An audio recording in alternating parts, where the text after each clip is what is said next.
गाजीपुर से विधायक जय किशन साहू साहब मेरे साथ मौजूद हैं। मैं बात करूंगा। सर, गाजीपुर की घटनाओं को किस तरह देखते हैं? और कल आप लोग गए थे, पीड़ित परिवार से मिले, उनको सहायता राशि भी आपने दी, और क्या बात हुई, उनका क्या कहना है? नहीं, जो घटना हुई है वो जांच का विषय है। यह नहीं कि हम कह दें कि उसने यह किया, उसने वह किया, लेकिन नहीं, यह जांच का विषय आकर फंस गया है। अब पुलिस के लोग जांच कर रहे हैं। कल हम जब वहाँ माननीय रामाश्रय विश्वकर्मा जी के साथ हम जा रहे थे तो 4 प्रतिनिधिमंडल के साथ हम लोग गए। धारा 163B के तहत नियम का पालन करते हुए हम लोग वहाँ तक पहुँचे, जिसमें DIG साहब थे, SP साहब थे, गाजीपुर के DM साहब थे और तमाम अधिकारी थे।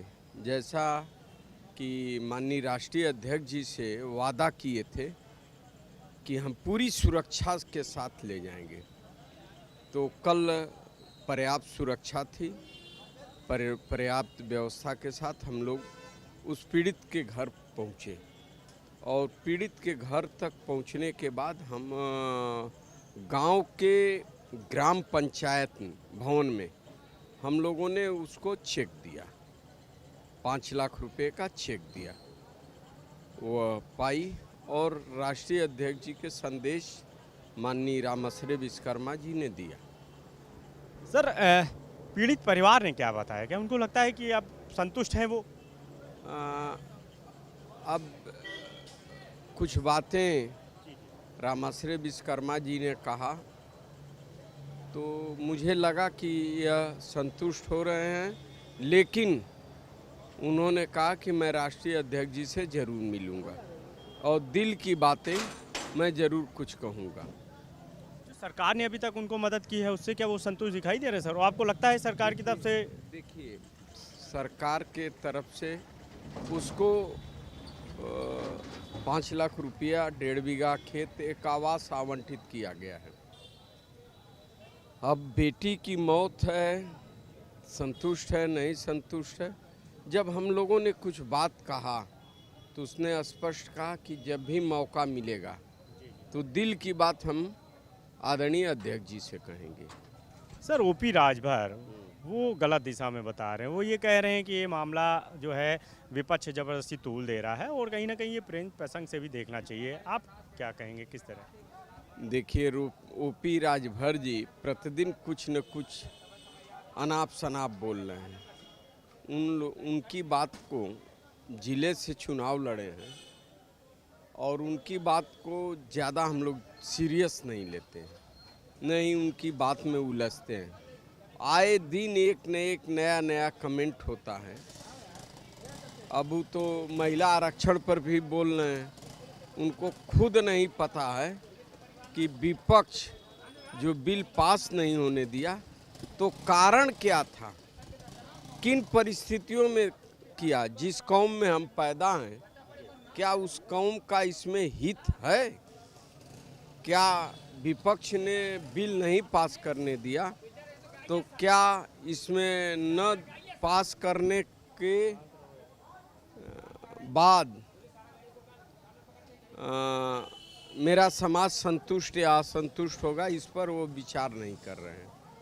लेकिन बात रही, अब कुछ समय बचा है चुनाव में।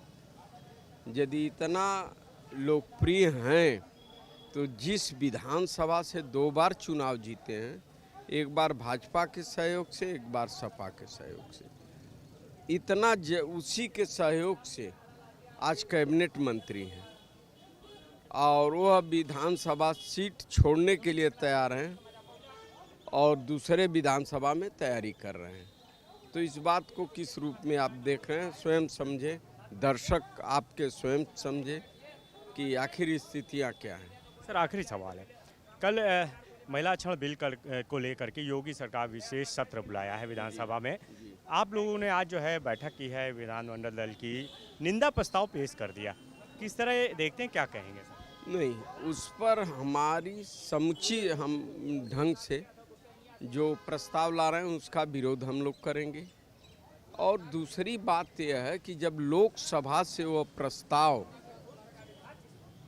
फेल हो गया, पारित नहीं हो पाया, तो किन परिस्थितियों में फिर किस नियम के तहत विधानसभा अध्यक्ष माननीय सतीश महाना जी हम लोगों के संरक्षक हैं, वो अब किस नियम के तहत, मेरे समझ से तो कोई नियम बनता नहीं है। अब चर्चा करवाएंगे तो इस पर हम लोग बात करेंगे। तो क्या ऐसा माना जाए कि आप लोग विरोध करेंगे बाहर से अंदर बैठ के? नहीं, हम लोग, हमारे नेता विरोध कर रहे हैं, मानवीय दृष्टि से हम लोग भी विरोध कर रहे हैं कि इसमें कितना हक मारा जा रहा है। इसमें हक क्यों नहीं यही नियम लगा देते हैं कि पार्टी टिकट देते समय ही 33% आरक्षण महिलाओं को दे। अब जिसकी जो स्थिति बने वो अपना वहाँ से ठीक चुनाव लड़ावे। सर, आखिरी सवाल है, बीजेपी संगठन योगी जी, मोदी जी कह रहे हैं कि आधी आबादी यानी जो नारी शक्ति है वो विपक्ष से नाराज हो गई है जिस तरह से बिल का विरोध किया गया, और आने वाले समय में 2027 में जो है वो अपनी शक्ति दिखाएगी और विपक्ष को फिर एक बार जो है विपक्ष में ही बैठने का मौका देगी। नया मुद्दा ढूंढ करके ला रहे हैं। इन बातों का सबका जवाब दिया जाएगा, समय आने दीजिए, समय है। अब इतने लोग 15 लाख के भुलावा में नहीं आएंगे, उनका समुचित जवाब देंगे। किसान तड़प रहा है, कर्ज से तड़प रहा है, न उसको खाद मिल रहा है, न समय से बीज मिल रहा है, न समय से बिजली मिल रही है, तो उसका सबका जवाब देंगे। ये झूठे लोक लुभावने नारा से फिर पुनः मेरा वही पुराना दिन वापस कर दीजिए, जनता को वापस कर दीजिए, जनता खुशहाल हो जाए। बहुत बहुत शुक्रिया। तो बिल्कुल गाजीपुर से विधायक मेरे साथ मौजूद थे और उन्होंने पूरी बात बताई, क्योंकि गाजीपुर जो डेलीगेशन गया था मिलने पीड़ित परिवार से, उसमें विधायक जी भी मौजूद थे और साफ तौर पे कह रहे हैं कि कहीं ना कहीं भाजपा जो है इस पर राजनीति कर रही है। ओपी राजभर जो बयान देते हैं उनके बयान को अब सीरियस लेना उचित नहीं है। कैमरा अमरीश साथ अनुप कुमार, भारत समाचार, लखनऊ।